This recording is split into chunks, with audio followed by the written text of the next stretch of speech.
This episode of Better Bad Ideas is brought to you by LaborFirst.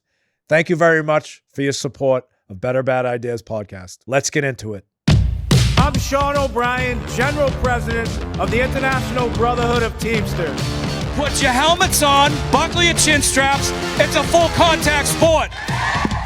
We're going to find out who has a better bad idea. Sean Allen, straight out of Chicago. Yes, awful sports teams, by the way. But the Hawks were good.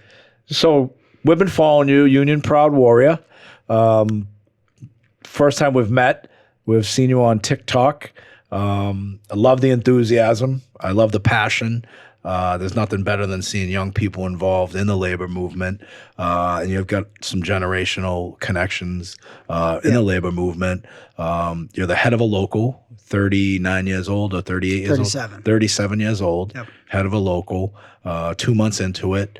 How's that changed your life?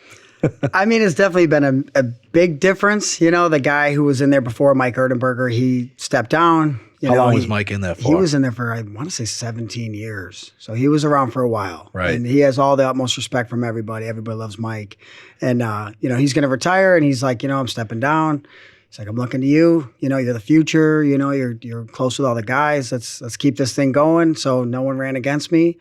And in April, I took over. So, yeah, it's definitely a lot more. You don't know how much goes into, it's organizing, it's the area, it's the jobs, but it's the union hall, it's the events we throw. I mean, there's just so much, as that just goes into a union. So you're a president. Yeah. What was your trajectory to being the president of Local 21? So I got appointed as a field rep, and then let's talk about your apprenticeship program. Oh, yeah. Okay. So, yeah, I got in 2007. So I got in the marble trade kind of right when the world tanked. I graduated high school in 2006, went to college for one semester, dropped out. I feel your pain. Yeah. And I was like, I wanted to be a cop. I was like, big Irish family, no police. So they were like, oh, it's great. Yeah, you look like, what was that cop from Chicago that was on the Maury Povich show or one of those Jerry Springer shows? Steve. Yeah, I don't know. What was Steve's name? Do you remember him? I mean, I remember you talking about Yeah, it. Steve. I don't know. Look like him. Yeah, so I didn't end up being a cop. I went to one semester and I was like, I don't want to be a cop that bad. I'm not feeling this. So, I'm fourth generation. So my father, my grandfather, my great-grandfather were all with Local 21, Bricklayers Union. So, my dad raised me. I was always, hey, if you want to go to college and do something, that's great. Otherwise, you're getting in the union. So you didn't apply online to get in? No, I didn't apply online. Yeah, back then, I mean, we were kind of going through mergers. We were going through kind of transitions, and it was just kind of an opening. The marble trade at the time didn't have an apprenticeship. So it was, kind of, hey, just go to work. So it didn't have an apprenticeship program, so you just did on-the-job training. It was on the job. Baptism by fire. Yeah, it was just show up on the job. I would assume pretty rugged older people in the field that were not forgiving. Yeah, it was tough. I mean, they were great guys, but yeah. What was your rate of pay when you went in there? I think I started, I don't even know, probably like $14 or something. $14 an hour. Yeah, probably. So what was we just got a raise every year, even though there wasn't an official. It was a raise program? every 400 hours. So you'd get a raise every, however long that took. So, it was 1,600 hours to become a journeyman in that field as a marble finisher. Right. And we've evolved now. We have an apprenticeship program, more of it, where it's, a few weeks now. But that was, just show up, go to work, figure it out, good luck, And it was right when the world tanked. So it's, 7 crashes, 08, 9, and you're like, man, this is... Yeah, there's no building. Construction's not that fun, It's a rough game. There was really no work. Trump Tower was one of the biggest jobs actually going at the time. That was going for years. And the city just hit a standstill. Everything just kind of went kind of dead because of the housing crisis. So did you know that you were going to look to hold office or be an officer of the union? You know what? Or were you just looking, hey, I want to go to work. I just want to go money. to work. You know what I mean? Like, yeah, listen, I always had ambition. I always wanted to be something. There was always that fire and drive in me. But you know what? I was young. I wanted to go to work. I was making money. I was living at home at the time. I was just happy to just be learning and just doing my thing, And then as time went on, I was getting more active, obviously. I was talking to my dad and just, my union, again, my dad's one of 8 kids, 6 boys, 5 out of the 6 all got into unions and politics. So it was always just second nature growing up. It was just unions. And So how far away did you grow up from the Union Hall, Local 21? well, at the time it was on the south side.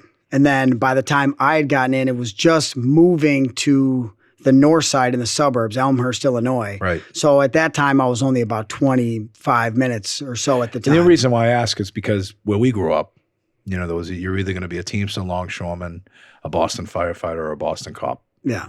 Right. And everybody that was a Teamster kind of grew up in the same neighborhood. And, you know, I'm a fourth generation Teamster as well. So predominantly everybody was from the same area.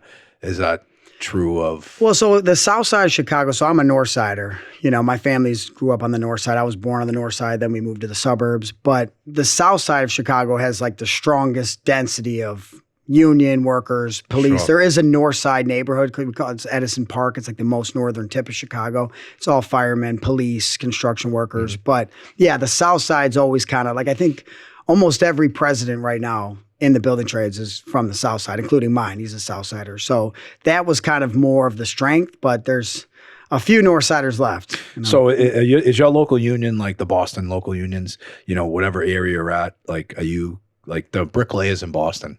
Chuck Razzo, great guy. Yeah. A legend. Yep. And he's probably one of my favorite people in the labor movement, especially in Boston, because when I became the principal officer of Local 25, we had 12,500 members, and we were affiliated with the building trades through a merger. I came out of the rigging industry, which I did my apprenticeship right down the street here. But Chuck's local is predominantly all Italians, right? Yeah. Is the demographics the same way? It's either an Italian local or an Irish local? No, not really. You know, I mean, there's still a lot of Irish for sure in Chicago. There's a lot of the leaders are still Irish, but you know, my father was the president for 17 years of the whole district council. He was Irish, and now the new president's Italian. So, but now I don't know if it's really like that. I mean, it's changed. It's culturally. changed now. Yeah, especially everything's kind of I mean, the evolving. Teamsters Union, we really never had local unions that were Irish Italian. We're so diverse. We're so big, 1.3 million. But I just we have two labor locals in the city of Boston, 22-3 and 22. And everybody growing up, or when you're on job sites, you're working. So I'm a laborer, the Italian local or the Irish local. That's how it was always described as. Yeah. But yeah, Chicago's a pretty strong union town. Oh, it's Union you know, city, I should I mean, say. I got to be careful saying it, sitting, you know, out here, but I mean, it's the strongest union city. We have so much just power and control. There's, you know, Cook County where Chicago's at, that county's just, we're so tight. There's so many reps and we're all just in touch with each other. And we just have I believe the Teamsters stronghold. Union in Illinois, but Chicago, I think we have in that joint council 125,000. Teamsters. Yeah, I was going to say even more. Yeah, I it's mean, huge. we represent everybody from airline pilots to zookeepers. I think LaGrange, Illinois, we represent all the zoo workers at LaGrange. Oh, Brookfield Zoo in Brookfield LaGrange, Zoo, right? yep. It's in LaGrange, yeah. So it's a major stronghold, right? And it's great. We feed all construction. We have wall to wall ready mix. Ozanga's, I think, one of the biggest ones, and then there's a few others. So we work hand in hand with the building trades. Let's talk about Union Proud Warrior. What is that? So Union Proud Warrior, so I created Union Proud Warrior. I actually trademarked it in 2018. So it kind of just started as a brand of, you know, I just kind of wanted like a solidarity brand. You know, I was just kind of sitting around and I'm like creating like designs and I'm like, I just wanted like a badass brand that was kind of just everybody. It wasn't just bricklayers and tradesmen. It was all union, nurses, teachers, you know, just that mentality of like, hey, we're warriors. We stand up for each other. We fight back. We honor the code of strikes and pickets. So I kind of, you know, I was messing around with names and I came across, you know, Union Proud Warrior. I was like, oh, it's cool. You know, I got the city skyline and we've kind of made some designs since. So 2018, I trademarked it. We started doing like community events. Our first big community event was actually in 2018 at one of my buddies who went on to become a union president for NABET 41. And he had a huge barbecue. We had all politicians in the community. I actually ran for office. I was elected, you know, Lisle Township trustee, kind of a, you know, low level position, but I ran for office. I won kind of in an all red area where everyone's like, you guys aren't going to win. And we, you know, did great. And we just kind of kept the momentum. It was all about community, you know. And then 2019, same thing. You know, we're throwing these events on the south side. We're packing bars and bringing people out and just kind of. And what's the mission statement, though? Is it just to promote solidarity, support? Or Yeah, solidarity, is there support. A different mission Well, statement? and you know what? My biggest pet peeve for so long was always like, well, it's a union. It's not what you know, it's who you know. So I'd always be like, okay, well, here, I'm going to throw these events at bars. It's going to be open bar and free food. What's your excuse now? Like, here's your chance to meet, reps from all these other different locals and trades. Like, you have no excuse. It's now to say amazing that. how you can get people involved when you give free food and free booze. Free out. beer. Free beer goes a long way, So, yeah. but that was what it was. It was like, you guys play this, it's all about who you know. Well, here's your chance to do it. So we threw a couple in 2019 and, they were great turnouts, or great events. And then COVID hit. Right. So COVID kind of stopped it all. And I was like, man, all right, well, it kind of is what it is. I'm not going to throw Now, were any you more involved events. in promoting this on social media platforms 2018 or 2019? You know what? It was small. It was very like Facebook. I didn't even really get much into Instagram. It was kind of like, it was what it was back then. Mm-hmm. So then, COVID hits 2020. So then I have two partners with me, Jimmy Fulton, the other kind of, bald guy, and then my guy, Tony. And Jimmy had Everybody has a guy named Tony. Yeah, everyone's got a guy named Tony. My guy Tony is the best, So I saw him. Obviously, I've been watching a lot of your content and everything else, and I love what I see. To be honest with you, Yeah, no, I appreciate What's it. their role in this? Are they just part of the podcast? So or they're- part of the part of the Warrior Union Proud Warrior program. They're part of it all too. I mean, I can't do it without them. We're just a tight team. So Jimmy got on, and Jimmy's a bricklayer as well. so Jimmy's a tile guy. So Tile Jimmy's guy. tile and Tony's terrazzo. So we're all kind of different trades. All We're right, all what's kind of terrazzo? I don't. It sounds like a terrazzo is like pasta dish to me. the O'Hare floors and all like the airport floors, Oh, yeah, like the yeah. flake floors. That's terrazzo. So Okay. it's a small trade, but they work a lot. It's a lot of hours. Tony's got a great story. He's all Italian. I come through O'Hare Airport, and those terrazzo guys Yeah. must be busy because they're Oh, always they doing work. They some work a shit lot. Yeah. where I have to get detoured somewhere else. Yeah. And as aggravated as I get, Yeah. I'm like, you know what? I know O'Hare's 100% union. It is, I'm glad yeah. I'm getting detoured. Yeah, and Tony is he's got a great story, because we're all kind of different generations, right? Tony's like 60, Jimmy's in his 40s, I'm in my 30s, so it was kind of three generations, and it was Jimmy got on in 2022 as an organizer, and Jimmy was running the biggest tile flooring company in the country. He was running 100 guys. They had it's $1 billion industry, Right. So he comes on, and the new guys are hungry, and he's like, man, what are we doing? We got. But you started this whole program. Did you recruit them in, or was this something like three of you just sitting around drinking a beer and you get a better bad idea? It was pretty much like a better bad idea. Thing? Well, it's like I had the brand, and at that point by 2022, like I said, COVID, we were still kind of in COVID. It was kind of going, it was just kind of dead at that point. Wasn't really thinking. So I had gotten off social media. I deleted all social media. I was on none. Mm-hmm. And Jimmy comes on, and he's like, man, what are we doing? We got to do this. We got to like get in front of people.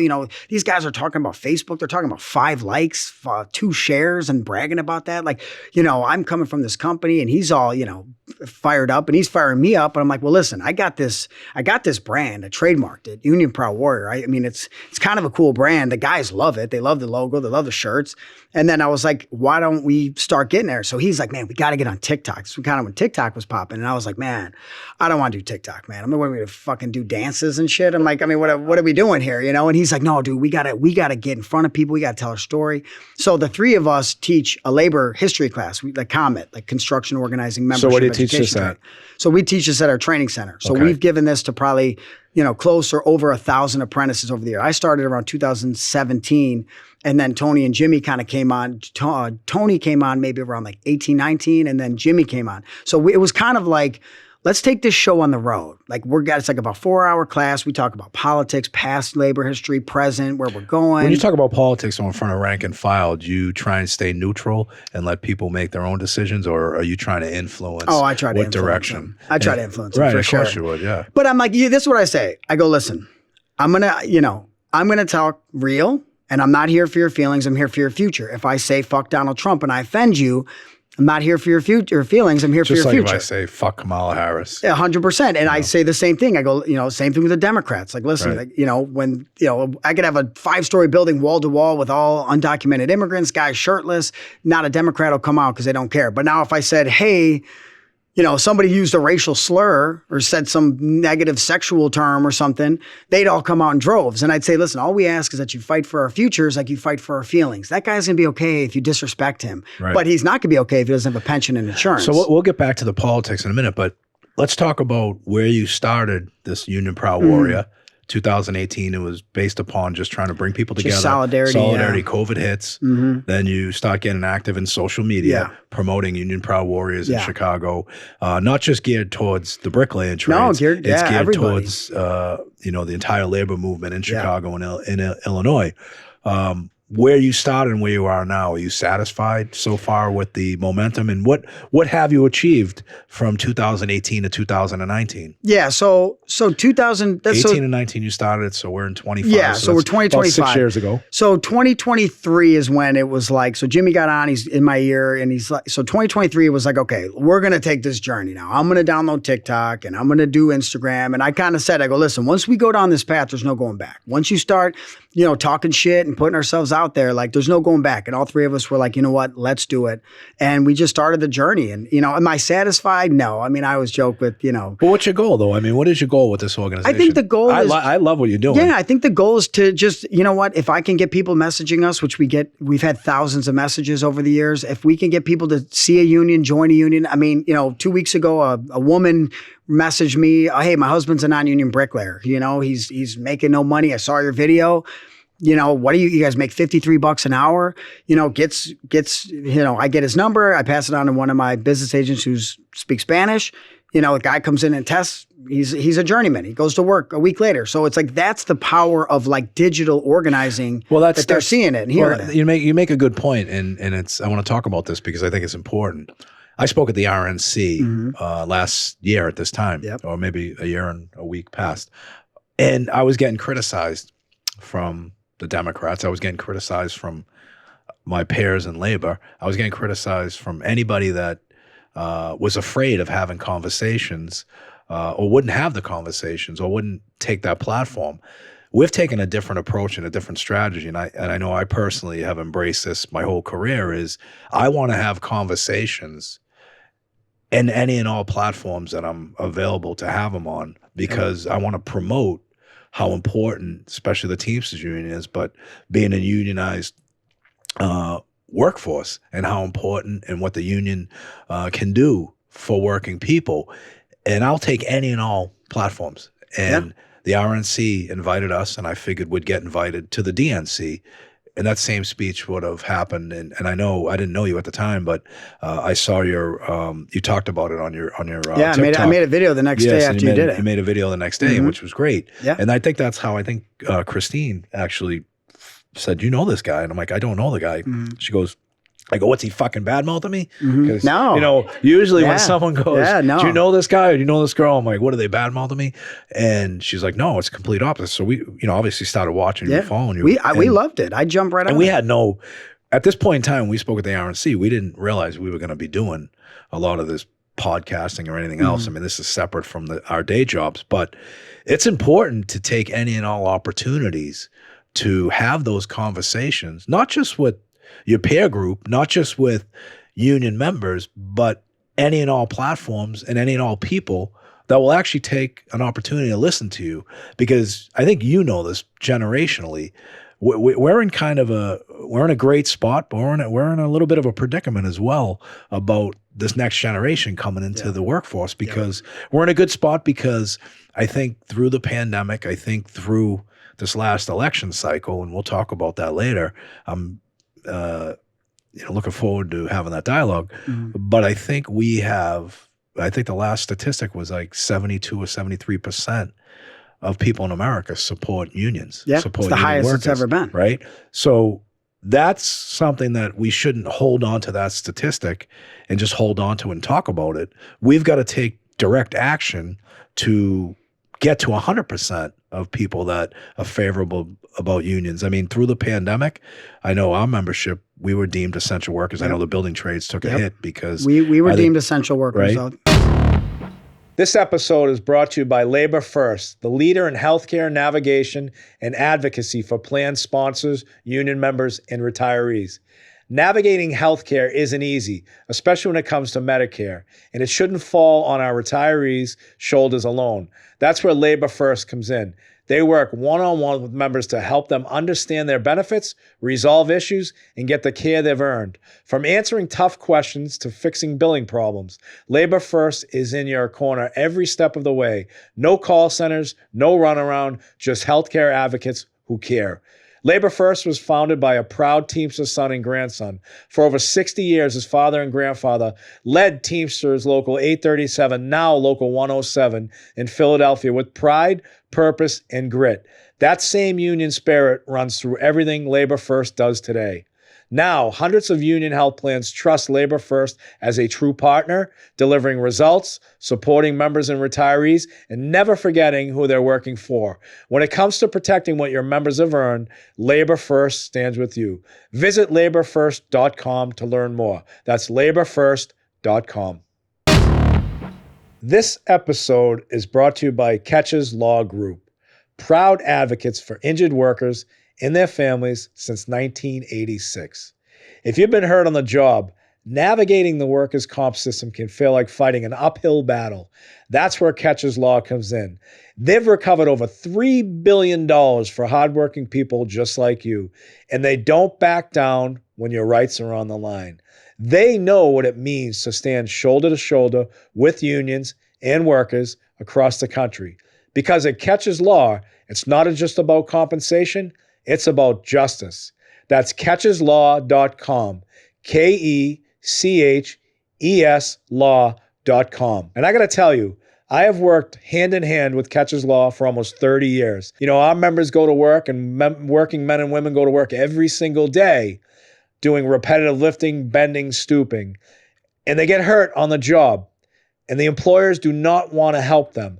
Employers want to throw them away. That's where Catches Law comes in. That's catcheslaw.com, KECHES law.com. But they took a hit because, like in Boston, they shut down construction totally. Yeah. Right. So in Illinois, they didn't actually. And that's where, thanks to JB Pritzker, he kept us going. Which JB. Right? I know. Let's talk about give that fucking Well, hold on. guy. Before we go that, I do want to say, so we made a video right after your RNC, which I praised you for it. Listen, I know you did, you weren't speaking to Republicans or Democrats. You're speaking to American workers. Like, that's where, like, we got to take a step back. I don't play, and you know, like we say, I maybe try to influence our members. Listen, I give them the facts. I tell them, listen, we're blue states. We have stronger union membership. That's a fact. Every red state's a right to work state. That's a fact. But you think I'm going to kick out, they're like, you need to kick out all Republicans from the union. I'm like, you think I'm going to kick out all these big bad motherfuckers You're going to kick from out the 70% union? of your members? Yeah, we're going to kick out, for who? For who am I going to replace them with? The green hair liberal that doesn't want to do it? I got a better bad idea, right? Why don't we kick out any and all politicians, whether they have an R or a D and an I, that are not working on behalf of their constituents who are union members, who are not fighting hard we wouldn't have to many protect left. the conditions, right? We wouldn't have too many politicians left. Let's not just look at one affiliation and kick them out. Let's kick them all out if they're not doing the right thing.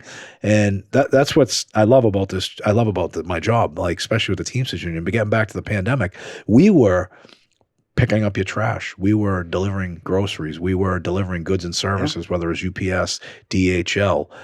We represent American Red Cross blood drives. So, we were deemed essential. And everybody, I think that was an eye-opener for just how important working people are, especially for us, the Teamsters Union, because we were in the thick of it, and our members were going to work every single day. And they didn't get hazard pay. They didn't get raises. Well, they did. They did because we were pretty cute about a lot of things we did, which is great. And I wasn't the general president at the time, but I know my local union. We even like the UPSs of the world. I mean, people were getting COVID. We had members that were dying on the job. Yeah. We had members that were going to work. Total disregard to the safety of themselves and their families because they knew they had an obligation, number one, to work, but also they were actually doing something that was pretty courageous back then.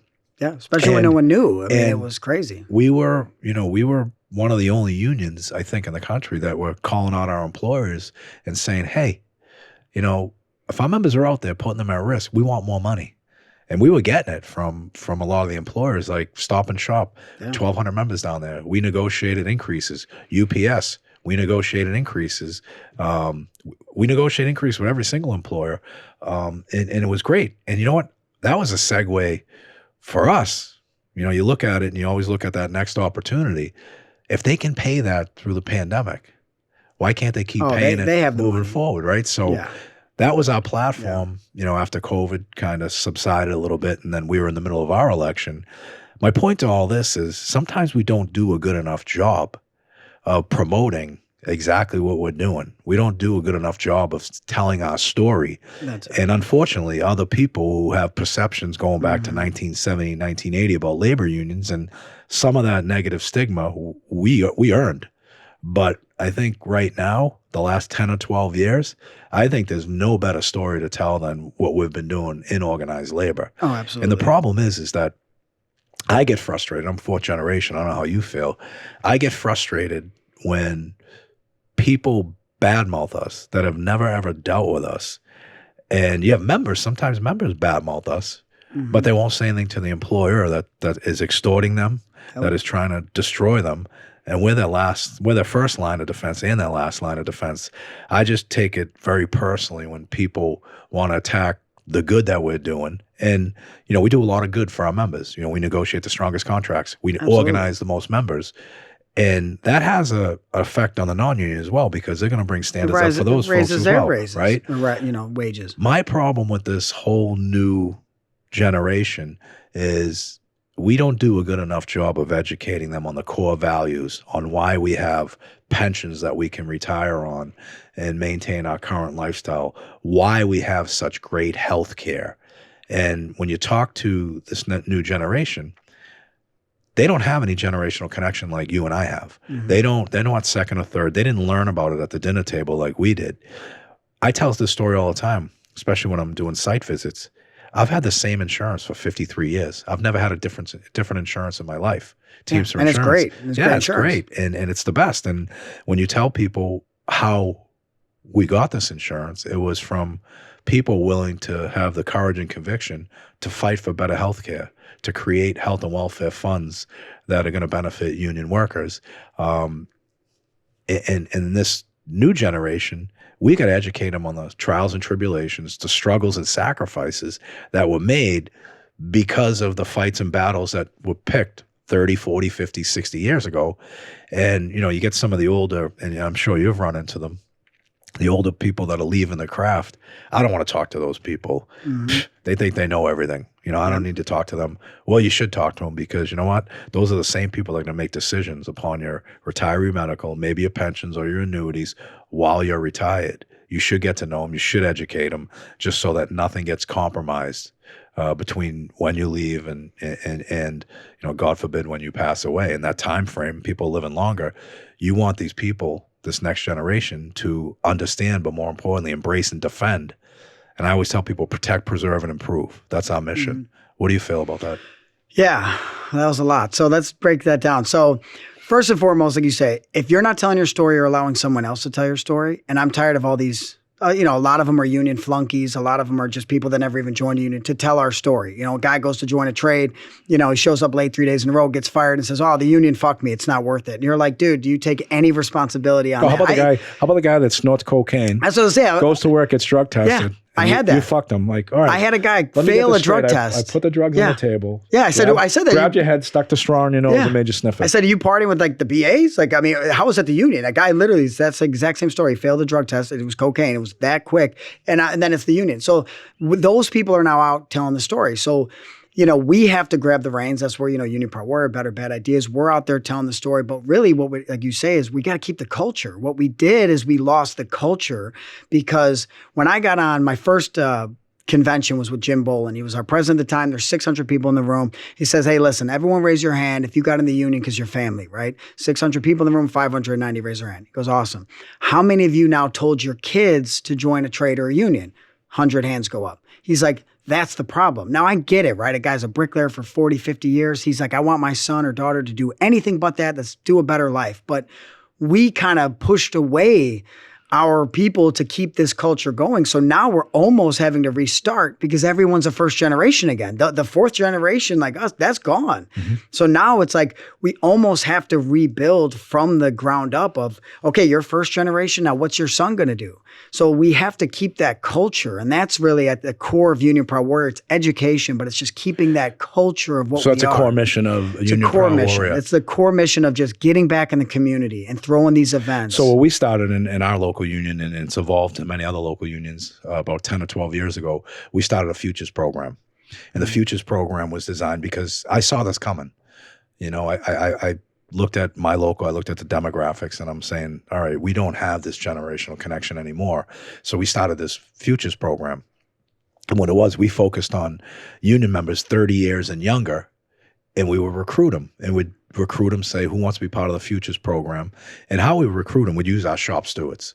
Our shop stewards are the best advocates for our members in the workplace, but they're also the conduit between the local union, joint councils, and the international, where they work with people every single day. They're on the front lines, and they identify talent, potential. Yeah. And they know. And when you want to get a message out to anybody, and we got 1.3 million members, so getting a message out, utilizing social media is very important, but the best message is the one-on-one conversations. So we start this program, Futures program, and when we designed it, I'm like, we've got to pull these people out of work, the 30-year-olds and younger, and do 3 or 4 different things. One, we need them to shadow business agents, shadow organizers, learn what it is to collectively bargain, learn what it is to organize, because people have this perception that union officials and business agents, they drive nice cars and wear suits. They don't understand what the job is.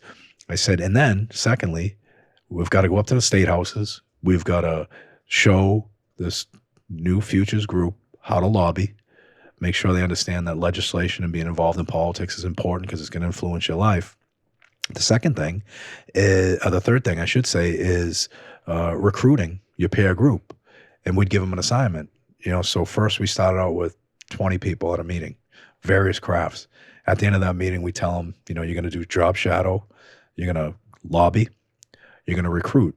Your mission every monthly meeting is to bring 2 or 3 people from your workplace that have never been to the union hall and recruit them. And lastly, we want to be active in the community. We want people. We want to be doing things in the community. We want to be raising money for charities like autism. We want to be, you know, volunteering for food drives, whatever it is, because, you know, it's important to be involved in the communities you live. But more importantly, people will know who the Teamsters are and what they're doing. And so that has been tremendous. It's been successful. And it's been adopted all over the country. And I'll tell you what it's good for. And I used to use this all the time because, you know, loyalty in any organization is based upon volunteerism. That's a true test of loyalty, right? So when you have the same people showing up every day, you can identify who really is passionate about the union, who's passionate about, you know, building that next generation. And I used to utilize the futures, and I think most places that have the futures program, and it's called different things, and like one of the locals in Colorado, it's called regulators. But I used to look at that, and that was, no disrespect, that was the junior varsity that I was going to pick to bring someone up to the varsity team. Yeah. Because they're showing up all the time. Yep. They are committed. They're volunteering, and they're not complaining, and they're embracing it, but more importantly, they're learning about it. Well, they're the future. I mean, the younger generation, I think the difference of this younger generation, and, you know, I grew up playing hockey. I coached hockey. I mean, there's a lot to this generation needs that arm around you. It needs that. It doesn't need that boot in your ass that maybe the older generation would kind of thrive on. Like, you know, like dictating instead of, like, you know, listen, the older generation, telling you what you should do. Yeah, screaming at them and like, sounds like the Democratic Party. Yeah, calling you an idiot and stuff. Yeah. And listen, that there was always, you know, guys I understood that, you know. So I think this generation, they're still hard. They're still tough guys. They're still young. They're still hungry. But I think they just want that mentorship. I think they want a little bit more, you know, they want to feel like they're part of something. So, I mean, I think that's great. We do a lot with our apprentices. Before every union meeting, we have an apprentice meeting. They meet at 6. How many members do you have in your local? So our whole ADC is around 8,000 members. Local 21's probably over 5,000. And you have monthly meetings? We have monthly meetings. Okay, what are the monthly meetings? So it's the fourth Tuesday of every month. It's Okay. at 6 p.m. And then at 5 p.m. we have an apprentice meeting where it's just for apprentices. They come, we order pizza, and it's just kind of their place to kind of, again, get to know each other. They're all kind of instead of coming in by yourself, not, feeling more intimidated. Now you have like the whole crew of everyone 8,000 members. Mm-hmm. You have you have monthly meeting every Tuesday. Yeah, fourth Tuesday of every month. Every month. You suspend the meetings in the summer? We suspend them in December. And Okay, then we have so our big barbecue in August where that's like, we'll have so you 500 basically have people. 10 meetings with union business. Yeah. So I was recently posed a question. I do site visits every week. Myself and our general secretary treasurer, we're not sitting in our office in DC. We're out on the shop floors talking to rank and file members because that's the most important.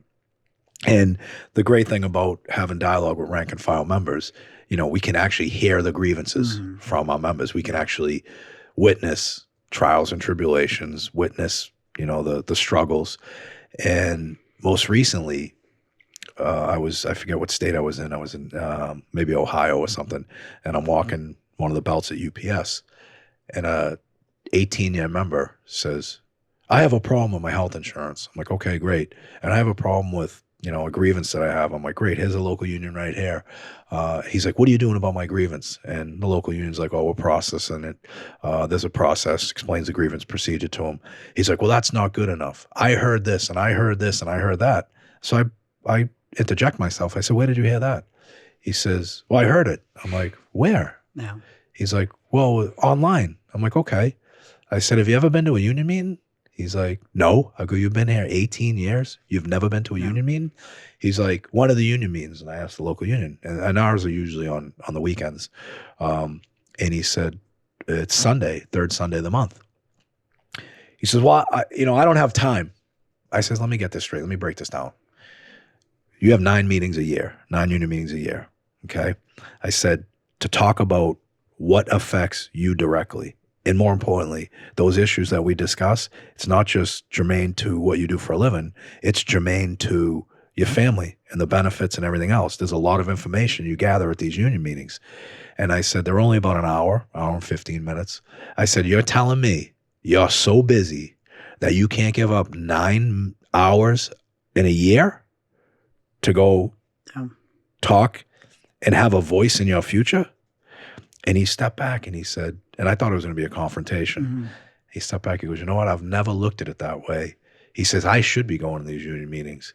And I said, you should, not because it's, you can go, you can do whatever you want. It's a free country. It's your career, man. But here's the best. It's If your you future. want to have a voice, there's no sense in going online and complaining about it. And if these people, and I tell them all the time, if these people that you're paying to represent them, your local leaders are not representing you, that's the arena where you go at them. Yeah. I go, because the reality of it is union leaders you don't work for union leaders. You're our boss. You pay our salary. You give us direction. It's your union. And so that's kind of the messaging that we've been trying to put out That's there. the power of just, again, like we talk about, like with community, face-to-face conversation. Mm-hmm. You can change someone's perception by a conversation. I mean, that's where, like, I think, again, social media is such a big tool. It's such a big amplification, but you got to get to that. Well, social media is also handshake social media and- is also, counterproductive sometimes. Of course. I mean, It's toxic as hell. I know in so for a many fact, ways. and I know you're big into organizing. We'll talk about Mm-hmm. organizing in a minute, but we organized 80,000 new members in 3 years. Never happened under any administration, and we're investing hundreds of millions of dollars. And why we're organizing so successfully is because we're negotiating strong contracts. And when we negotiate a strong contract at UPS, at Cisco, or any other industries, we take that template, because this next generation, they don't trust us, and they shouldn't. They want to see everything in writing. They want to see, if I sign this card and I take this risk to join the union, what am I going to get for it? And there's no better example of putting a union contract that's similar to the industry they work in and shows you the wages, the guarantees, Well, that's your respect. power, right? That's the power. That's your power. That is the absolute power. Yeah. So that's a promotion of how we organize. And, the point that I'm trying to make here is, people lose sight of the fact when they get on that social media and they may have a problem at work, or they may have something personally against me or you or whoever, and they're out there saying, they forget all the good that we've done, forget all the good in the contract, and they're like, yeah, well, I had a grievance and the local union didn't do shit about it, blah, blah, blah, blah, blah. Well, you know who's reading that? The non-union guy that is following you, or the non-union girl that's following you, and they're saying, why do I want to join this union? And that person may have a valid or may not have a valid beef, More right? times than not, they probably don't have a valid. But why put your dirty laundry out there? No. I mean, it's counterproductive in ways. And, that's the downfall of social media. I love the fact that podcasting, I love the fact of the social media platform. I don't understand it. I'm not an IG person. I'm not Facebook guy, I'm still all that learning. stuff, I don't right? know. It's crazy. And my youngest son and my life partner over here handle all that stuff. But I think it's great because we're capturing an audience that we wouldn't be able to capture because they're not going to go down the union halls on a Saturday or Sunday. They're not going to get involved. So when you're being able to promote the unions and capture that group, the 18 to 35-year-olds, it's a home run. Yeah. And you know what? You got to take the criticism that comes along with it. Yeah, there's But I negativity. think, you're always going to get that same 5 to 7% that no matter what you do, you suck. Yeah. And you're always going to suck. But let's talk about this social media. Yeah. Let's talk about the last election. Okay. Let's talk about it. Yeah. Right? So we did a lot with You did a lot. pumping Joe Biden. We were doing a lot. How'd that pushing- work out?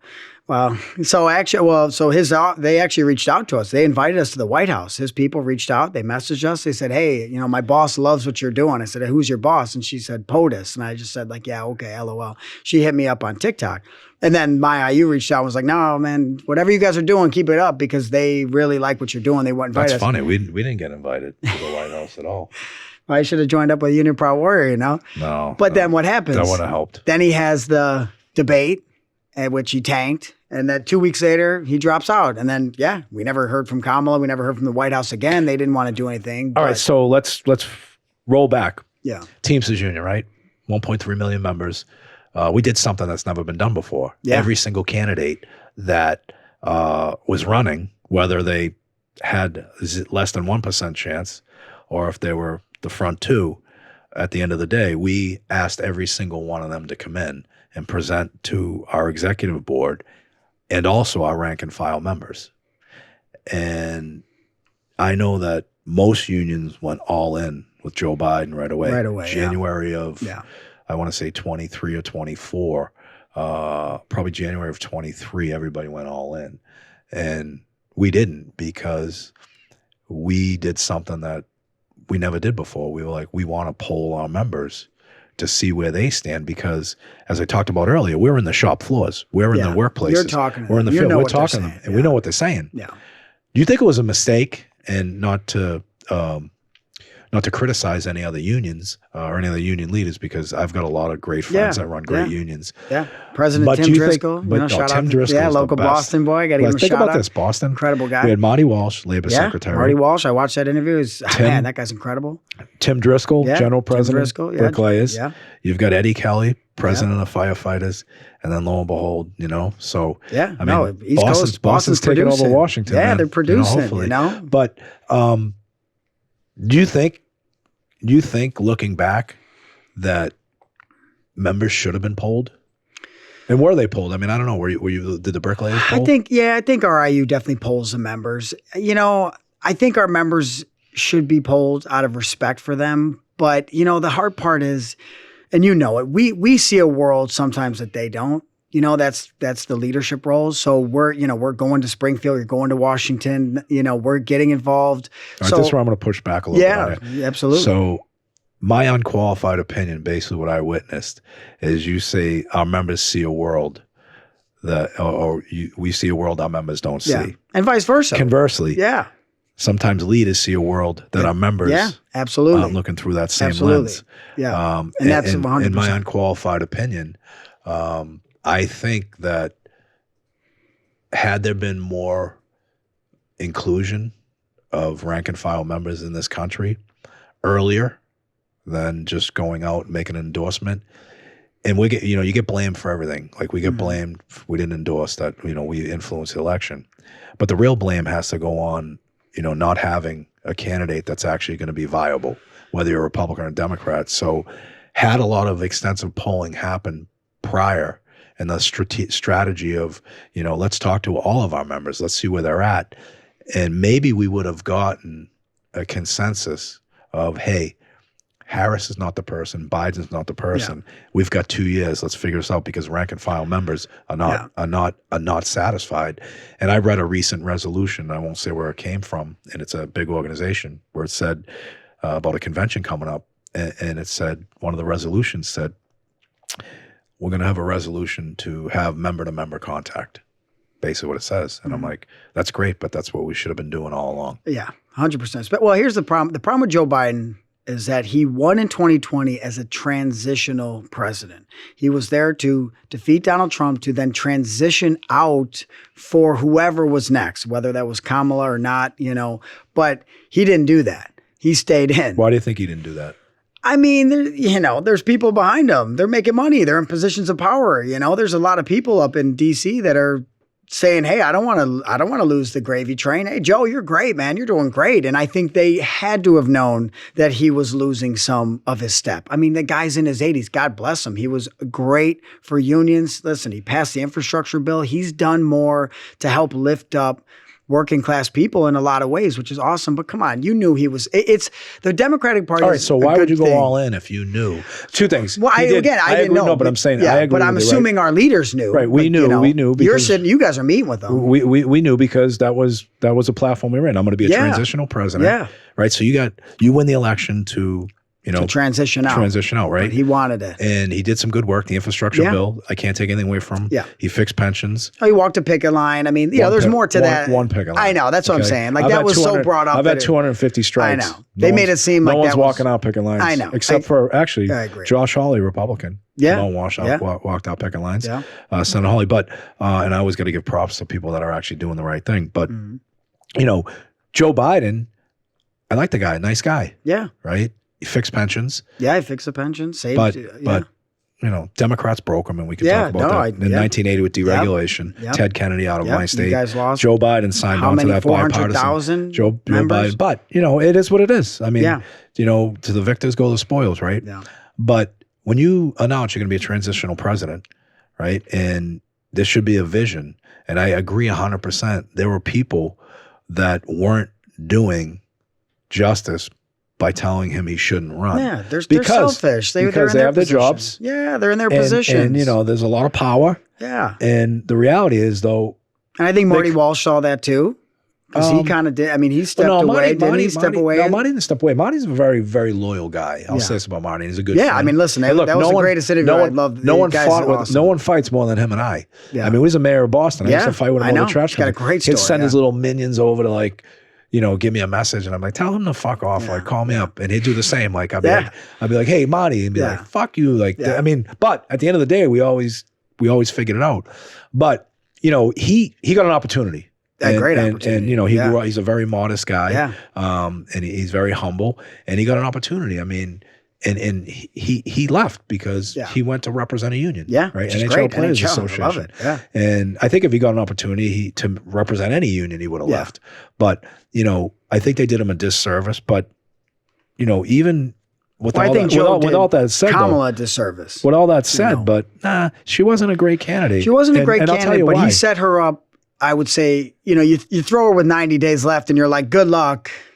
And that's, All right, roll back, though, about transition. He's a transition president.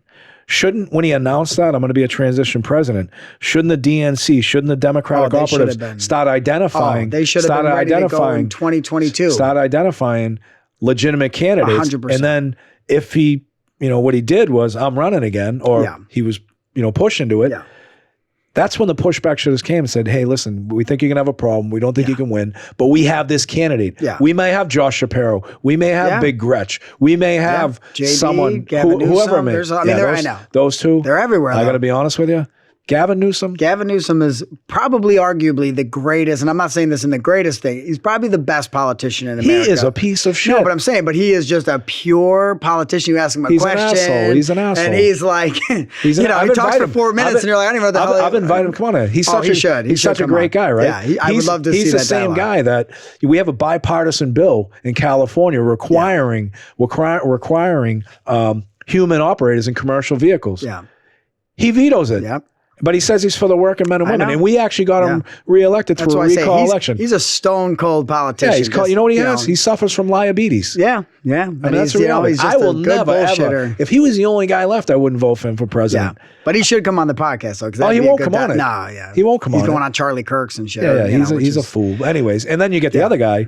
What's his name? JB. Yeah, JB, right? I got to give a shout out. That guy though, was yeah. born on third base too and thinks he hit a triple. Yeah. He's a billionaire, Yeah, which is he's a fine. billionaire. Hey, that's fine. You're a Yeah. billionaire. Yeah. But don't portray yourself as something. He does the same thing. Yeah. And again, you have different wants and needs in the Teamsters. Everybody Yeah, does. for sure. I He did respect a lot that. of good stuff in Illinois. But he, again, vetoes a bill that is going to protect Teamster jobs. The governor of Colorado, I have this debate with him, right? Because he does the same thing. We get bipartisan support on requiring human operators in autonomous vehicles. And I have a conversation with him, and I'm like, look, we've supported you. We've supported everything you've done.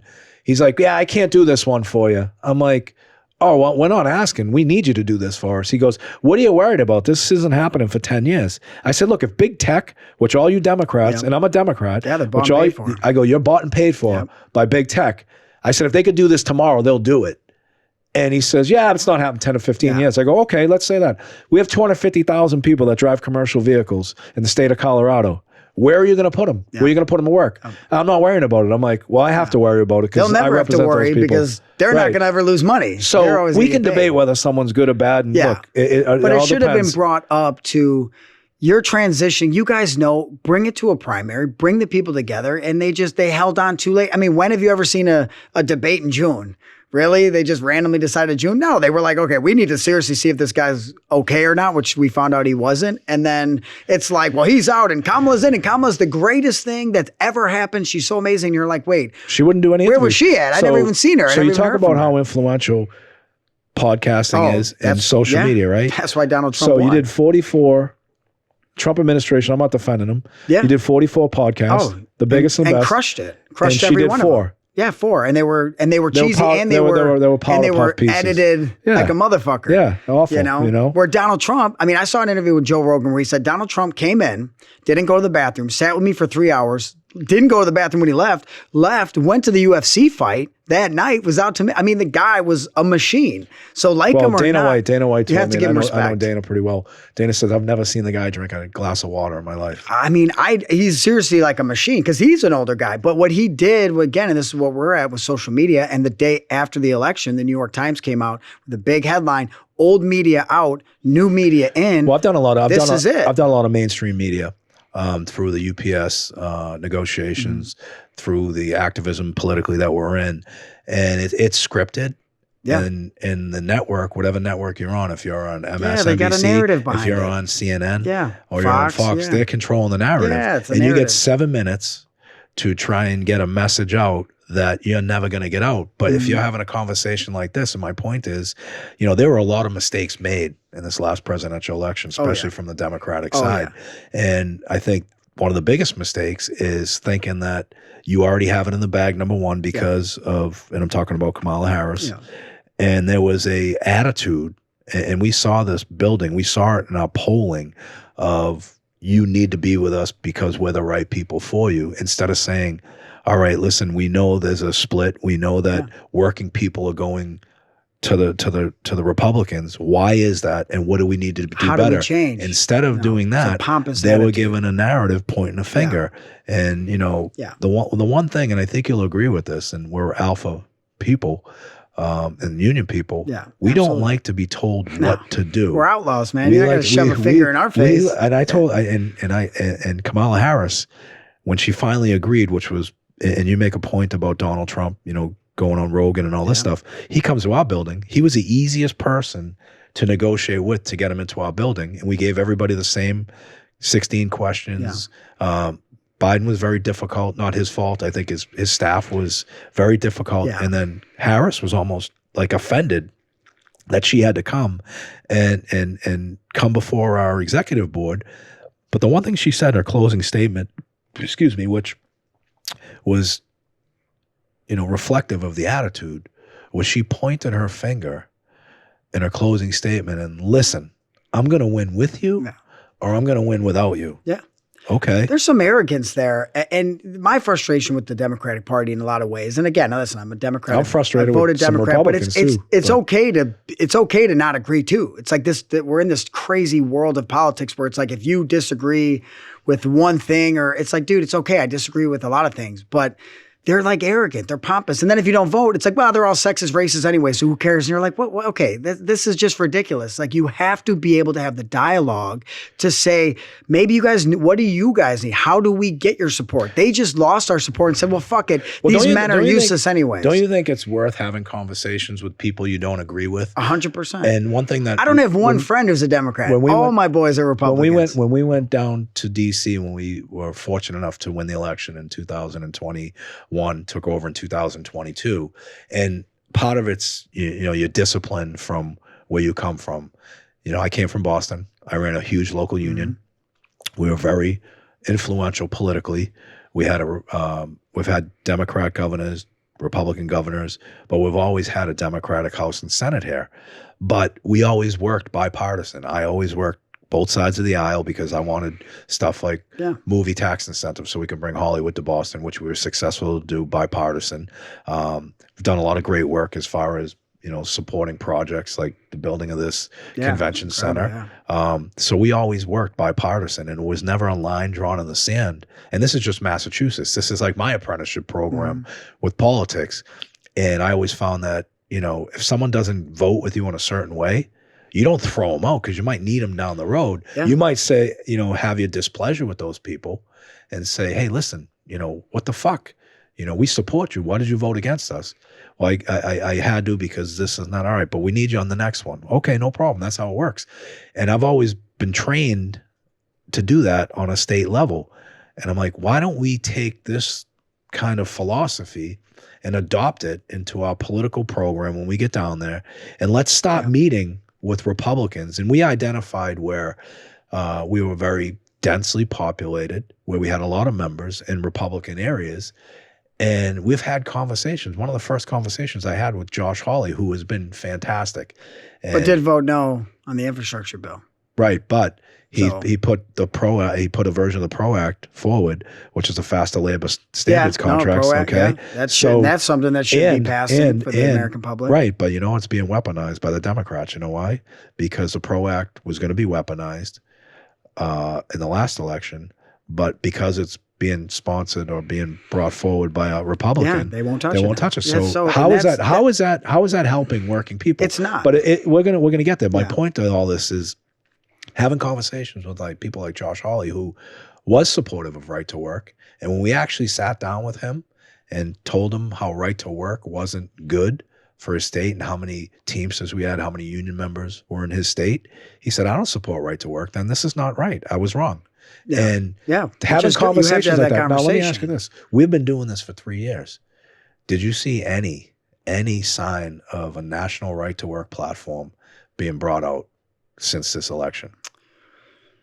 I thought that Rand Paul came up with something. Yeah, but it's not going anywhere. You know why? And if it doesn't, that's great. But we still got time. It hasn't been but it hasn't been introduced. No, right? Not yet. It's not going to be. You know why? Because we're having conversations with people saying I this think is they bad. I don't think they hate construction workers either. We're a different breed. They don't. But here's the thing.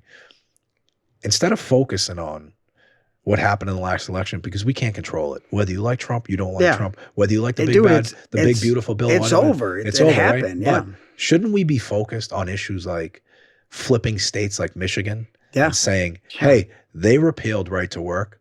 Why don't we put together a program state by state and let's start focusing on flipping right to work instead of saying, oh, Trump's there, it's going to be national right to work. That's not on Trump's agenda. I've had these conversations with him. But why are we not focusing on work that we could be doing as unions in state by states with issues like right to work? Let's identify where we're strong in a right to work state, and let's flip it like they did in Michigan. Well, I would like to see the unions, and this is where, again, I love what you're doing with Better Bad Ideas and what we're doing with Union Pro War, of just, we need to take the conversation back. What I think the union's problem in a lot of ways has been that the Democratic parties dictated our messaging, And that messaging just falls flat. And these guys are like, dude, I'm with the union, but what the hell is some of this other shit you guys are pumping? I think we're just so into the Democratic Party. And yeah, listen, we had Union Pro where we were having viral videos. We were getting messages and comments. And I'm like, there were times where I was like, man, this is looking bad. I would always say, I go, listen, I don't want to be the biggest union platform in America with the most hated by our guys. Like, because we were always coming out against Trump and Republicans, but I've also done plenty of videos being like, Democrats totally blew this election. You guys got lost in nonsense issues that for every one person you gained, you lost 100. That's a horrible investment strategy. Right. So, but yeah, the problem is it's hard to go against what, it's like Joe Biden voted for infrastructure. The Republicans voted no. They're not proving that they're doing good for the working class, but at the same time, the Democrats are going to vote for the working class. But when you hear them talk, you're like, dude, these guys, they're not for us. Like, what are they talking about? They don't care about, building trades issues that are 97% men. They're looked at like they don't give a shit about men. Democrats lost the working class. They've lost masculinity.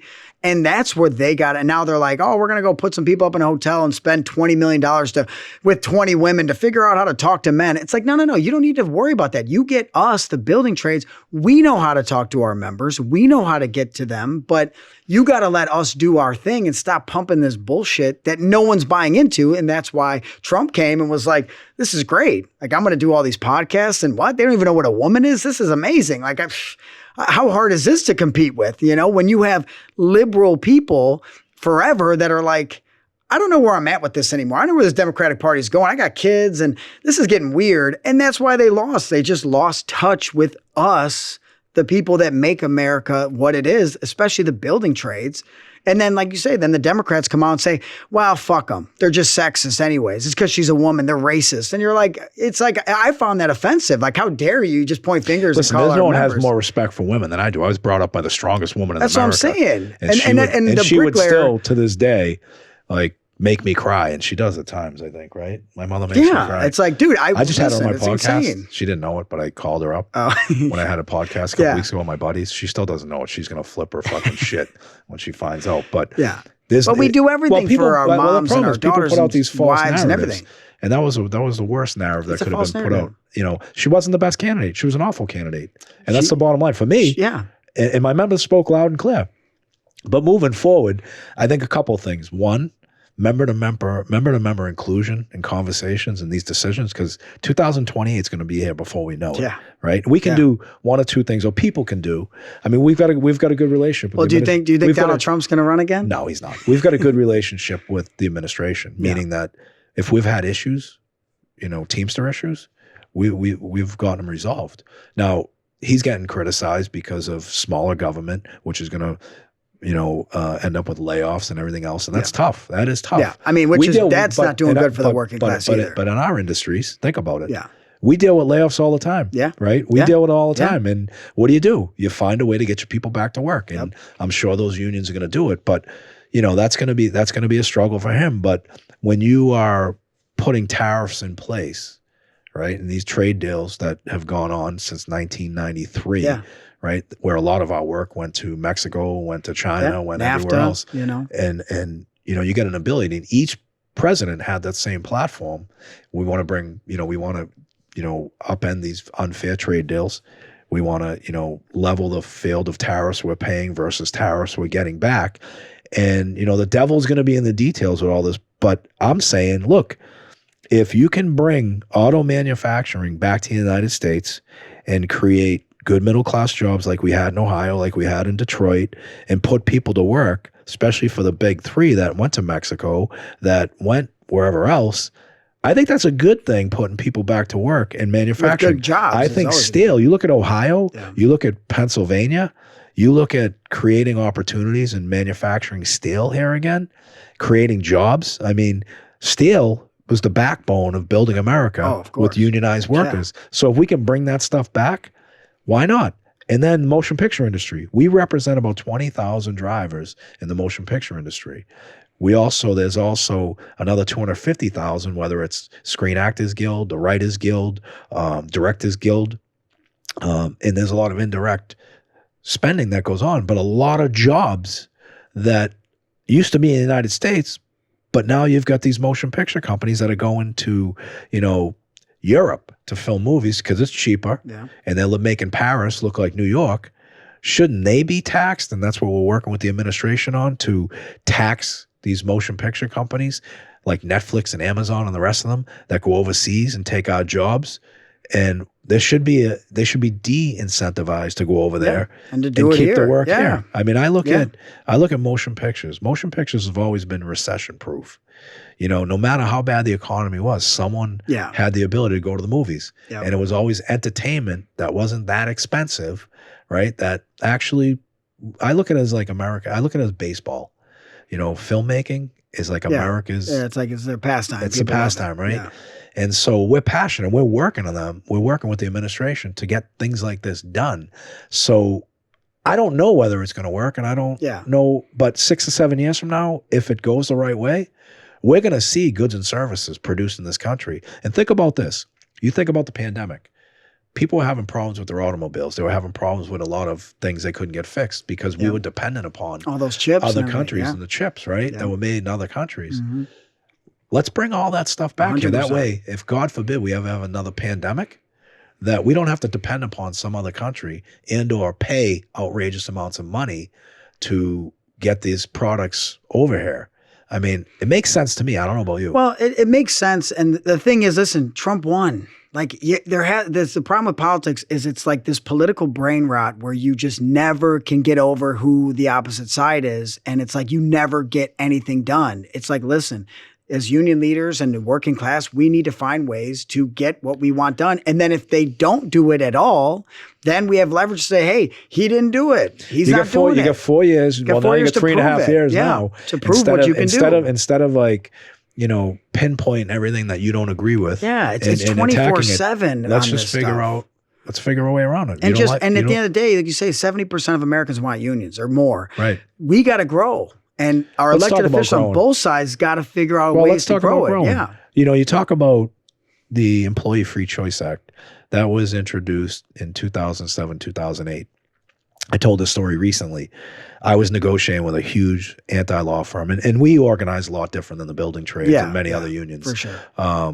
And I was negotiating a contract.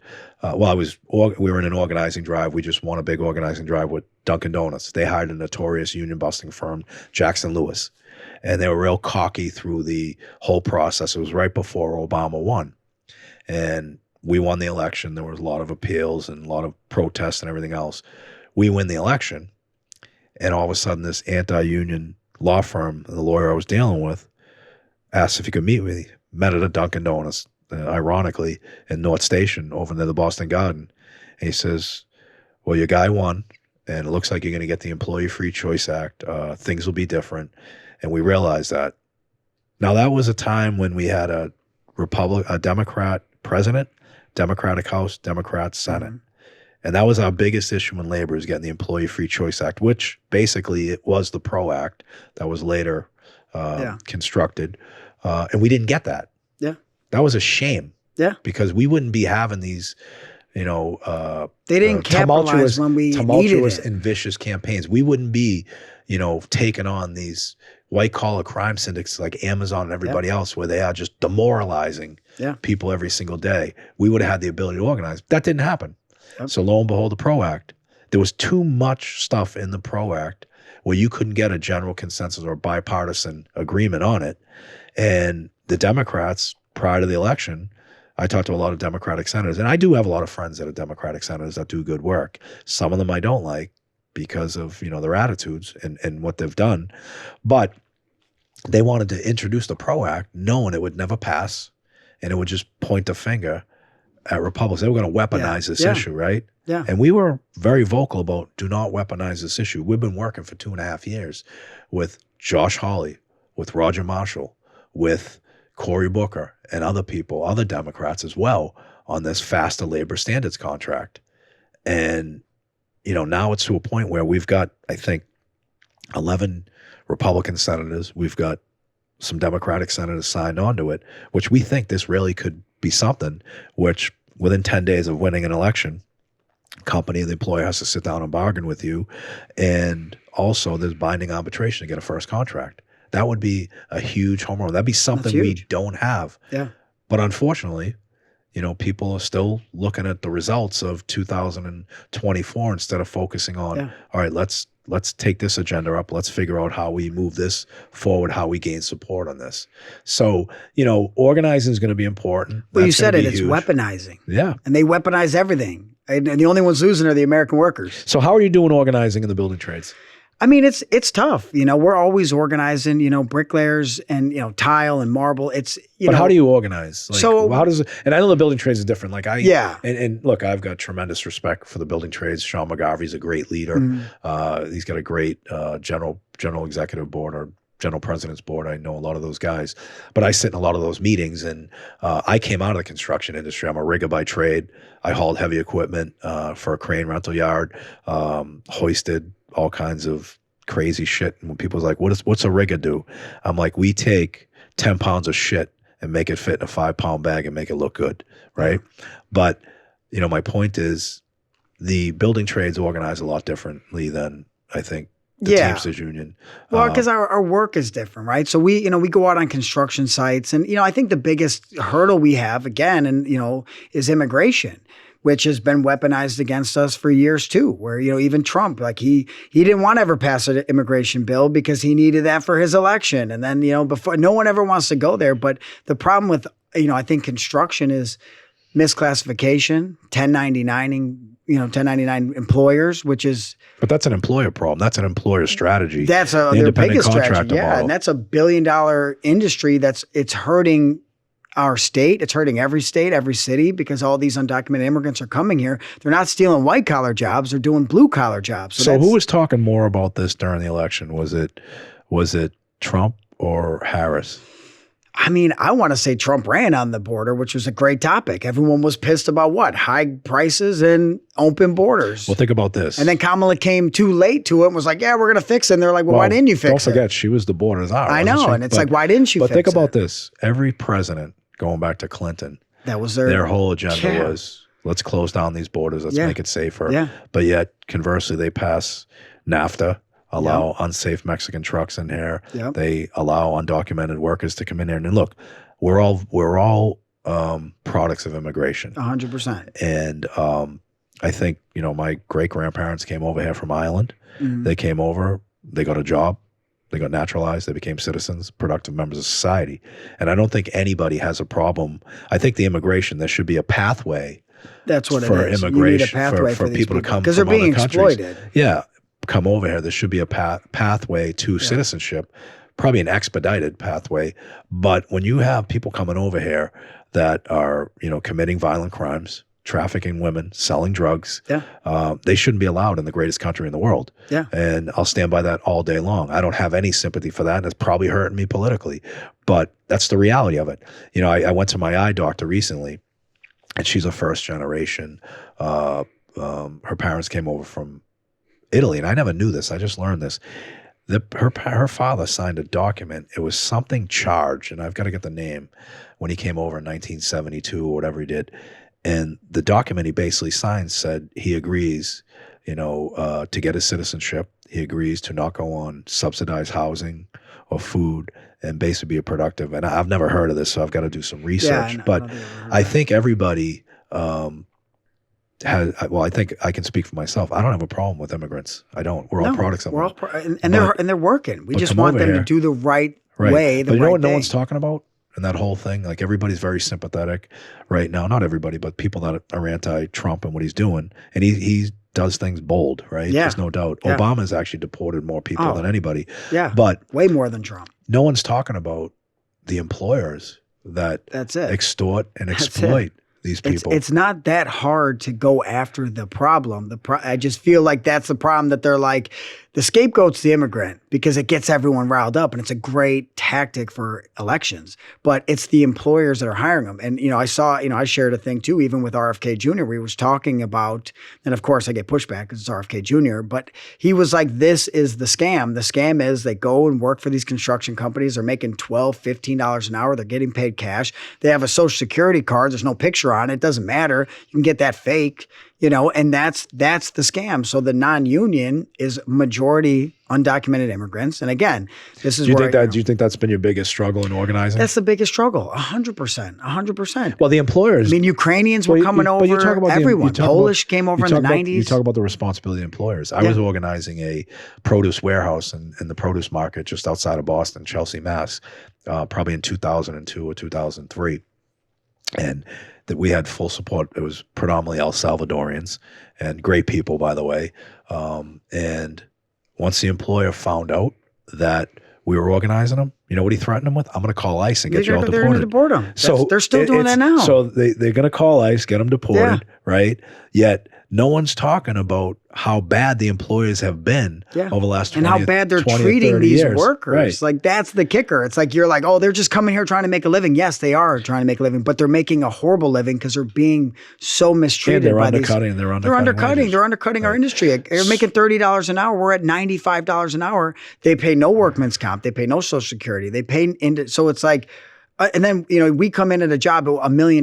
They come in at a job $500,000. So when you're organizing in the field that you're in, the bricklayers or the building trades, do you target individual members or do you go to talk to employers that are non-union? We target the employers and we talk to them. And listen, there's some that are good that just don't really understand the union, or they're intimidated because they're like, oh, that's like another level up that we're not ready for.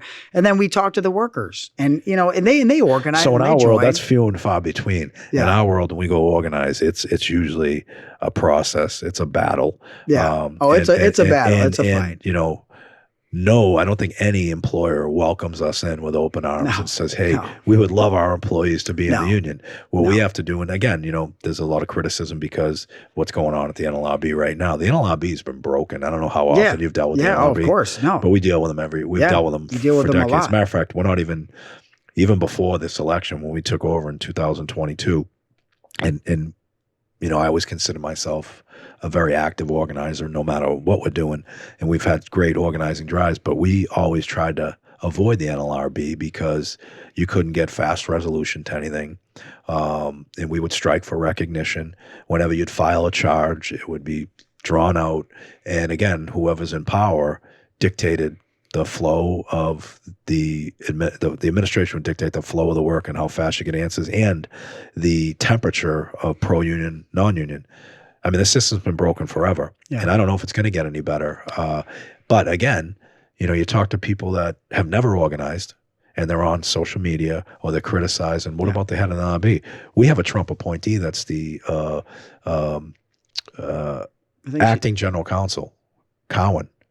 He's been giving us great decisions. We got a great decision on Amazon as far as joint employer goes, and, the other thing too is, we've got to focus on, getting back to basics on, getting our message out. But I don't think we've ever gone to an employer in my career and said, hey, do you want to sign up with us? Yeah. It would be a nightmare. Yeah. But the building trades have relationships. We have relationships. And, we call them, we reach out. Project labor agreements where people that want to bid on the work, you have to be union. You have to be union. So in Illinois and Chicago, some of the strongest of that. Yeah. And that's, I got to give credit to J.B. Pritzker. I mean, when he came in, he signed, you are holding his flag high. Well, he signed $32 billion of economic development. $22 billion of that was vertical. I mean, he was pushing for unions, and we need project labor agreements. And we're hounding these Democrats too. I mean, listen, Chicago's not 100% bulletproof. We're fighting big jobs, $100 million projects that are going bad because we're losing to cheating contractors. We're not losing head to head and we're like, oh, you know what? They're going to go to the non-union because they're just a little cheaper, but they're better. No, they're cheating and they're getting it. So we're out there talking to the workers. And that's where, again, Union Pro Work comes in, where it's like, I came up with that. I like the plug. When I was an organizer, I was like, dude, I used to joke with the Mexican guys. I'm like, man, you're built from that like fucking Mayan warrior blood, dude. You're going to get bullied by your boss. Like, you need to join us. Like, that's where it was like kind of coming from. I was like, the Ukrainians and the Polish guys. I'm like, dude, you guys have like warrior ancestors, and now you guys are like these little fucking pipsqueaks that won't talk to your boss who's screaming at you, not paying you. These guys won't get paid for 3-4 weeks. Hey, I don't have the money. I'm not paying you, but you got to keep working. You know what else is very frustrating? Rough. You know what else is frustrating? Like, everybody's calls and wants to have a call to arms and let's do a general strike. Yeah. Okay. Yeah. We strike every single day in the Teamsters. I've got the trash industry on strike right now, pretty much nationwide with public waste. We strike all the time. I've struck Miller Coors, in Texas. And, I love the talk and the rhetoric. We've got some leaders out there who talk, we need a general strike. Yeah. Okay, that's awesome. Let's do it, right? But the problem is when I strike, in the Teamsters strike, we extend picket lines because we negotiate what they call picket line protection, meaning that our members, and it's a mandate, we have it in all of our contracts. If we don't, we make certain that the successor agreement's going to have it.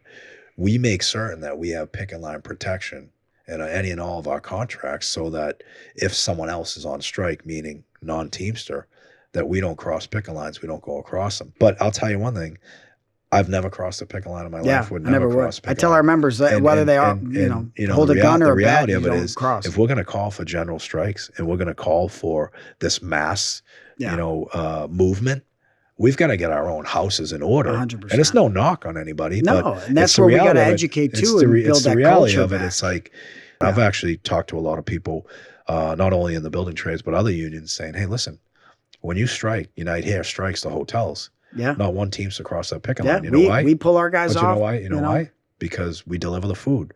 We deliver the liquor. We pick up the trash. Yeah. We deliver the linens. We helped to Unite hospitals. Here get a big contract in Chicago because we had tuck pointers out there. We had bricklayers. We yanked them all off, and that helped sign them. I mean, that's our whole bread and butter is the solidarity that if we lose that, it's game over. I mean, we got the big rat. We throw the inflatables. I mean, I know people right, but if you don't have the rat, language yeah, to support it, your members could be in jeopardy. If they, but the problem is, I've had situations where I've struck cement companies, and you've got multi unions in there, and say, hey, I can only give you 2 days because I don't have the protection of my language. Yeah. And where we'll be out 20, 30 days for anybody else because we have the language. The other thing, the other thing that is very important, and we've taken the lead on this as an international union, I think. And people should be thinking about this. And this just happened to us. We have a $361 million strike and defense fund. Yeah. Right. So your members would. So our members get a strike and defense fund, and we also took action, which we are able to do as a general executive board order, where we give an enhanced benefit of $1,000 per week. So think about this. Yeah, that's your members are getting paid $1,000 a week to go out on strike. They're not from day one. They're not financially compromised. Their family's not going to be put in a position where they've got to make a choice to either cross a picket line or to stand out there because they don't have the money to pay their tuition or their rent. It's a pretty solid weapon to have in your back pocket. And it's also a deterrent for employers that know, hey, we know these people can sustain a long-term strike because they know. Yeah. And then we get back to being politically active. Yeah. There's times, especially in Massachusetts, we've struck and we've gotten unemployment because of relationships and because of political influence, where our members are making a shitload of money being on strike, fighting for that next successor contract. So I think another narrative that we should be talking about is how we, and we did it in the Teamsters in 2002, we had a special convention to allocate monies, an additional nickel an hour for Teamster Power to build the strike and defense fund. I think we should have a collaboration of all unions where we have the ability to showcase how valuable it is to have a war chest to support our members in strike where they're not going to be compromised across picket lines. And recently we had a strike in Kentucky. Was it Kentucky or was it, I forget where it was. It might have been Ohio. What was that casino that Local 89 represents? It was in Ohio, right? And most of the casinos, you have the Teamsters do some sort of work. Another union may do another portion. There's usually 3 unions involved. And we were going to strike, and we did. We actually had the threat of a strike. And one of the unions was telling their members, you're only going to get $115 a week if you strike. So it's not worth it. Take the deal. Yeah. That puts us in a position where, all right, we need your solidarity to strike. Well, we make an announcement that, I'll tell you what, we're going to give our members, the Teamster members, $1,000 a week for the strike enhancement benefit, but we're even going to pay the other trades that don't cross the picket line. And if they don't have a strike and defense fund, we'll pay them the $1,000 a week. We got that contract settled pretty fast. Didn't we? I mean, that's actually incredible. That's the stuff we do. Because then the employer knows too. My point is all this: we can do one of two things. We can actually put differences aside, even as union leaders, rank and file members, right? Focus on what's important, what's going to make us win, and how we're going to organize. One, we need to get on the same page as far as what our missions are. And our mission is clear. We've got to grow. We've got to organize. Two, we've got to support each other, truly support each other, not when it's just convenient, and have language and picket line protections that allow us to support each other. And thirdly is we've got to collaborate on how we fund and have skin in the game to fund the ability to support a strike, to fund the ability to stop ABCs of the world from coming after the building trades, and have true strike and defense funds that will actually give us the ability to push back and win. Yeah. Well, and we're combating, these non-performance letters. So now the fancy lawyers get together and say, well, if you hold out for 5 days, you get hit with this non-performance letter. If you don't perform work, you get booted from the job. So on our side, so now our contractors are handcuffed by, okay, I got the job, but I got this non-performance letter. So I got to go back to work. Otherwise I'm going to get tossed. So, and here we are in Illinois. I'm like, how are we combating this? Like, where are my Democrats combating this bullshit that these, non-union general contractors hiring these shitty subcontractors that they're 1099 their employees and cheating. And then you have a couple union contractors on there that now get threatened to get booted because they honor a picket. Well, let me ask you this. There's another strategy that I'm not sure that people think about, but I know I think about a lot. I sit on a lot of health and welfare and pension funds. Yep. Yeah, so do I. And I sit on those funds, and they're multi-employer funds, and their investments, you sit in these funds, and a lot of it's, determining what the benefit is, allocating money to make investments. And what we've been very successful in recently is actually looking at what we're investing in. Yeah. A lot of times we're investing and we don't do it, we try not to do it, but that's a whole different, we could have a whole different show on trustees on multi-employer funds where, I have seen it, people come out of a truck, they win a popularity contest, which is a local union election. And now you're running a multi-million-dollar business called a local union, and you've got money managers talking to you that would never give you the time of day telling how great you are. And they're telling you to invest your money in these certain industries, private equity, or it might be a REIT, real estate investment trust, or anything else like that. And you're actually investing your members' money into non-union competitors. Yeah. And I don't know how many people, but I know we're very vigilant on making sure that we are not investing in anything that's going to cause our demise. And that's another, avenue that people should be looking hard in when they're sitting on these funds. Instead of going to play golf with some fucking asshole that would never give you the time of day if you were a truck driver or bricklayer on the street, or taking you to the Capitol Grill and telling you how great you are, where he's only focused on making a return on the investment on behalf of your members, all of our membership, right? We should also take a look at what we're investing in and who we're investing in, and hopefully we're not investing in our demise. We're investing in these shitty companies that are, they're building all non-union, Right. I mean, all these fast food companies. Listen, I'll tell you a story. Talk about organizing, talk about fighting. 3 months, or when was it? End of January, me and my partner, Jimmy Fulton, were on a job. It was a Popeyes chicken. Shout out to Popeyes, fucking piece of shit that build non-union.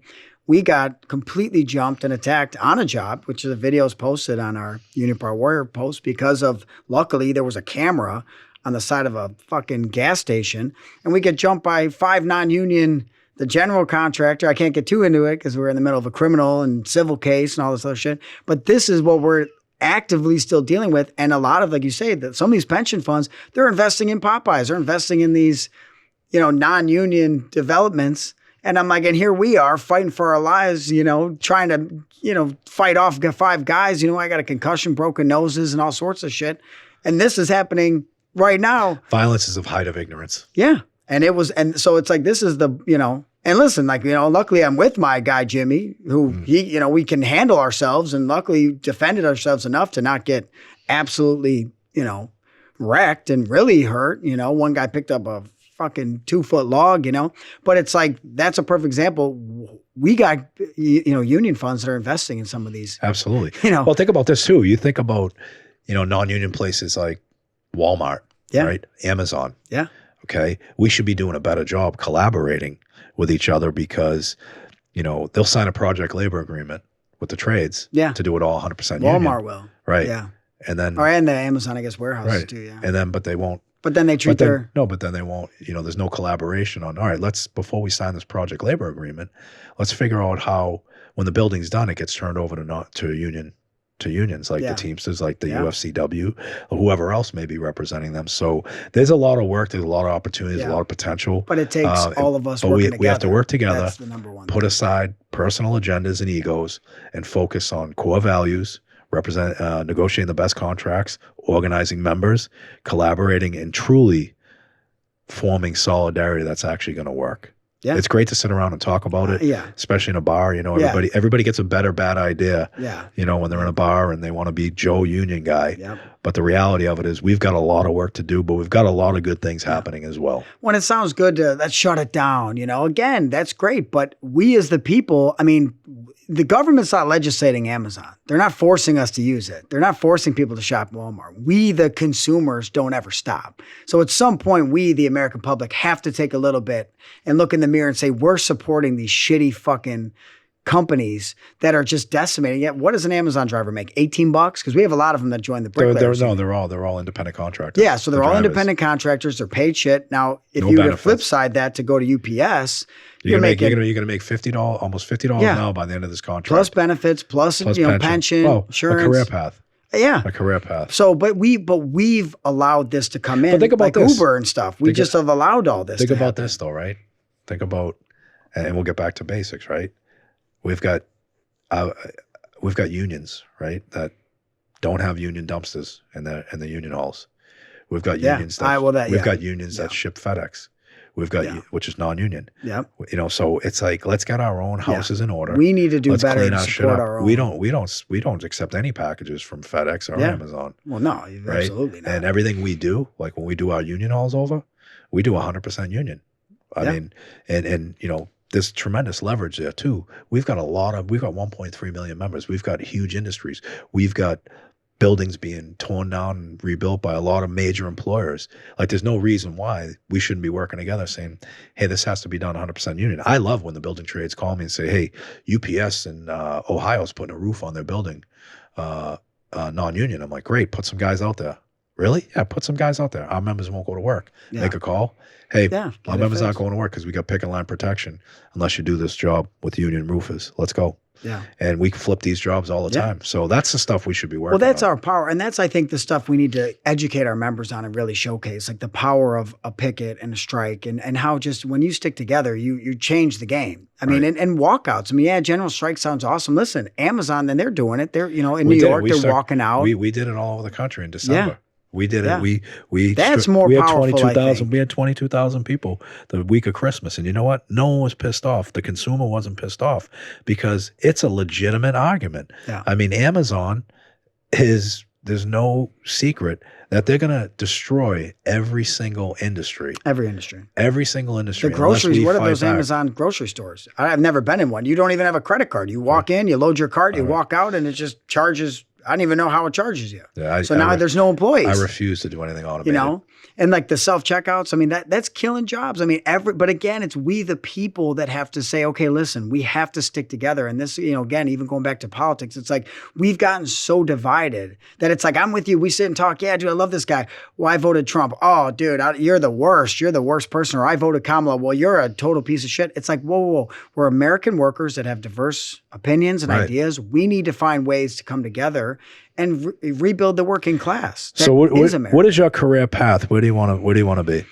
Jim Hoffa Jr., not junior, because he wasn't a junior, but Jim Hoffa, who was the general president prior to me, went against me in a delegates election in 2006. I was 33 years old, and I beat his endorsed slate 3-1, local 25.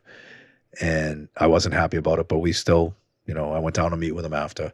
And I'm 33 years old, and he's sitting at his desk, and he's, frumpy and, typical, looks like a union boss. And by the way, I hate when people call us union bosses. I like to be called union leaders. Yeah, you're a leader, right? Yeah.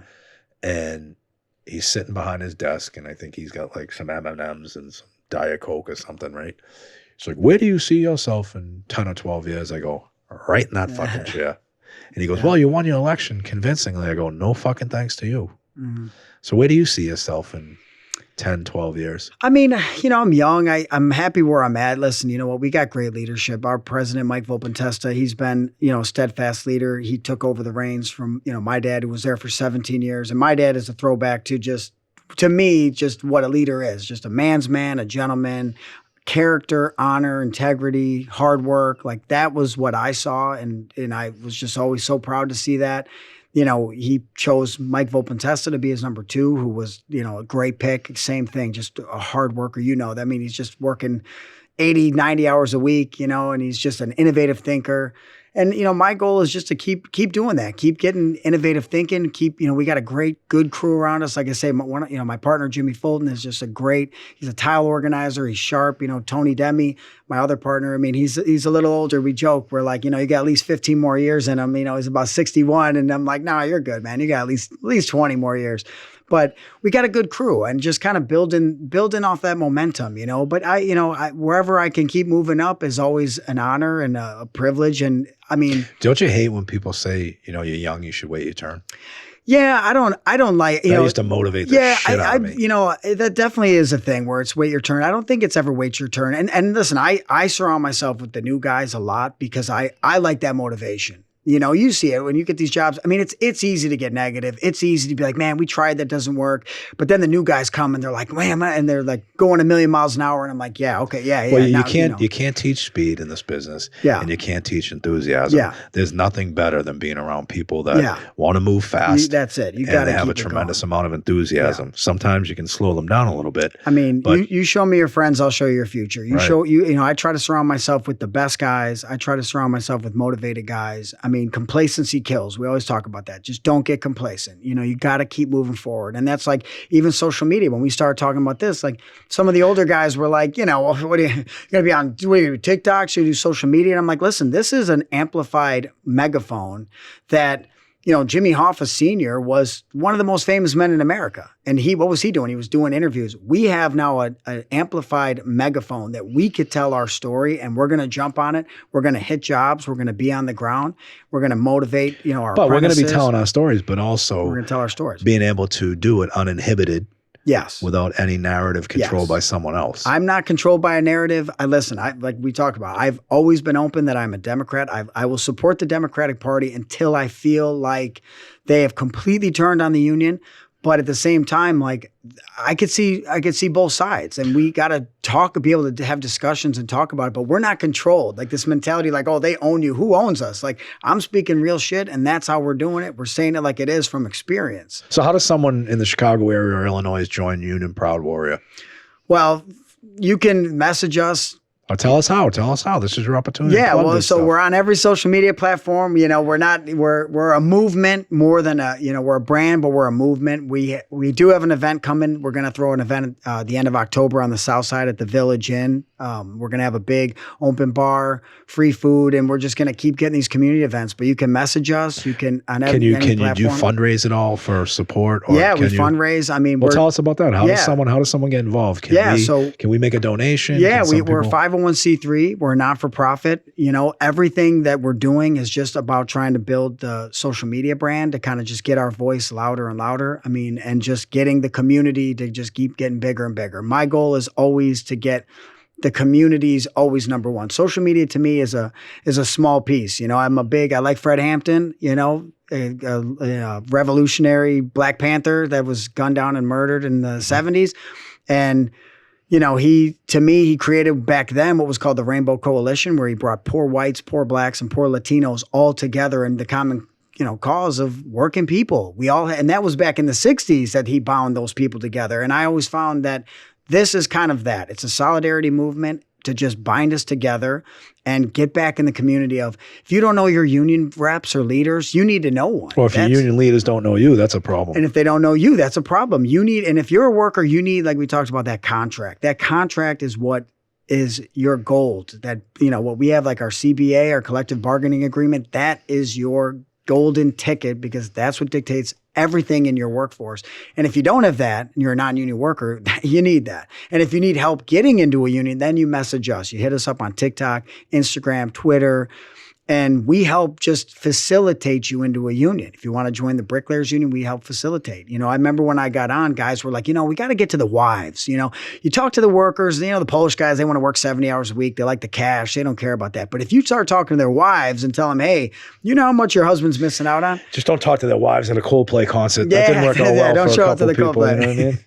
But this is that opportunity. It's like, well, hey, you know, I'm not going to go talk to these guys' wives. I'm going to go bang on their door at night. But now we got this platform where, you know, the women are scrolling. Well, you got to admit though, like traditional organizing, which we do a lot of, but we utilize social media a lot as well. But you know, there's nothing better than knocking on someone's door. Well, and a face-to-face is the number one. I mean, that's the best. And we always say it. Guys in the comments, you know, they talk shit. It's like, yeah, cool, dude. Come say that. If you won't say it to my face, which I know you won't, I don't care. I'm gonna stop looking at comments. I think moving forward, because it just fires you up more. But listen, we get lost in it a little bit. Sometimes we go down that rabbit hole. Sometimes we'll see some comments. We'll see somebody responding. I'm like, I think that's so. He might have had a drink or two. Well, you know what? And we'll wrap up real soon. But I'm gonna do this like at some point in time. I want to copyright a device, right? That after 7:30 at night, before you get on your iPhone or your smartphone or your computer or your iPad, that you actually have to blow into a device that won't allow you to send emails in or go on social media. You know? But listen, I want to thank you for coming on this podcast. You're welcome anytime. I'm very, very proud of the work you're doing. I love the fact that you're 37 years old. You held every position in the union, and more importantly, you're passionate, like I think most of us are, to make our organizations bigger, faster, stronger, but more importantly, leave these organizations better than we found it. And I just want to thank Sean Allen from Local 21 and the great city of Chicago, great state of Illinois, for coming on Better Bad Ideas. Thank you very much. Thanks Appreciate so much it. for having me.